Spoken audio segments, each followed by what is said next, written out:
በ34ኛ ሳምንት የኢትዮጵያ ፕሪሚየር ሊግ ተስተካካይ መርሃ ግብር ወላይታ ዲቻ ከነገሌ አርሲ 0-0 ተለያይተዋል። ዲቻ በካርሎስ ዳምጠው ጨምሮ የተሻሉ ሙከራዎችን ቢያደርግም ግብ መሆን አልቻሉም። የመሳይ ተፈሪ ቡድን ሶስተኛ ተከታታይ አቻ ውጤት ሆኖ ተመዝግቧል። በመቻል 4-0 ከተሸነፈ በኋላ ሁለተኛ ተከታታይ አቻ ውጤት ያስመዘገበው ነገሌ አርሲ ቀስ በቀስ ከዋንጫ ፉክክሩ እየወጣ ይገኛል። ነገሌ አርሲ በ53 ነጥብ አሁንም ሶስተኛ ደረጃ ላይ ሲሆን ወላይታ ዲቻ በ44 ነጥብ 11ኛ ላይ ይገኛል።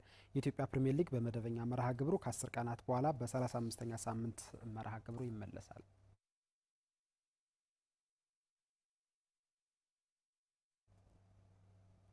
የባህር ዳር ዩኒቨርሲቲ ስፖርት አካዳሚ በበጋ የታዳጊዎች ስልጠና ተስፋ የሚጣልባቸው ልጆች የታዩበት መሆኑን አስታወቀ። ለታዳጊዎች የእግር ኳስ ስልጠና ከመስጠት ባለፈ ስነ ምግባር እንዲኖራቸውም እየሰራ መሆኑ ታውቋል። መልሶ ጥበቡ ተጨማሪ አለው። የባህር ዳር ዩኒቨርሲቲ ስፖርት አካዳሚ ባለፉት 2 ዓመታት የበጋና የክረምት የታዳጊ ስልጠናዎችን እየሰጠ ይገኛል። የዚህ ዓመት የበጋ የታዳጊዎች ስልጠና በተያዘለት እቅድ መሰረት እየተከናወነ መሆኑን ስፖርት አካዳሚው አስታውቋል። የታዳጊዎች ስልጠናን ከፍ ባለ ደረጃ ለመስጠትና የተሻሉ ልጆችን ለማውጣት በሚያስችል መንገድ ላይ ነው ያለ ነው። እንግዲህ በዚህ ዓመት እንደምትመለከቱት ቁጥራቸው ከፍ ያሉ ታዳጊዎችን የባህር ዳር ዩኒቨርሲቲ አስተናግዶ በተለይ ለባህር ዳር ከተማና በዙሪያው ላሉ ታዳጊዎች ጥሩ የሆነ የስልጠና እድል እንዲያገኙ በማመቻቸት በመታዩት የተሻለና የተመቻቸ የስልጠና ሜዳ ላይ ከዛ ደግሞ አቅም ባላቸውም አሰልጣኞች ስልጠናውን በመስጠት ላይ እንገኛለን። ከ9 ዓመት በታች ከዚህ በፊት ብዙም አልነበረም። አሁን ላይ ግን ኦልሞስት 2 ዓመት በትሬኒንግ እያሳለፉ ነውና ጥሩ ሁኔታ ላይ ነው ያሉት።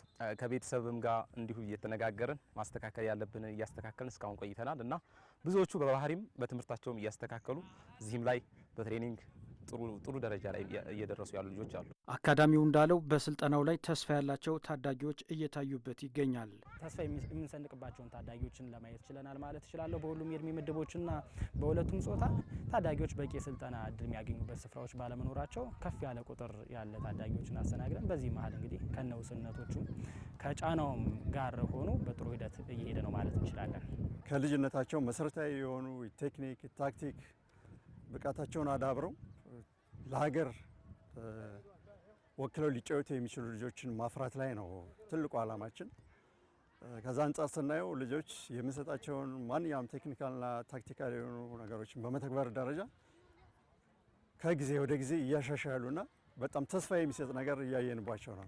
መጠብጠም ለምጃለሁኝ፣ ማሻማት፣ ኳስ ተቀብሎ ሩጦ በካውንተር አታክ በፍጥነት የመሮጥ ፍጥነት እነዚህን የመሳሰሉትን አግኝቻለሁ። ወደፊት ጥሩ ኳስ ተጫዋች መሆን እፈልጋለሁ እና ሀገሬን በእግር ኳስ ማስጠራት እፈልጋለሁ።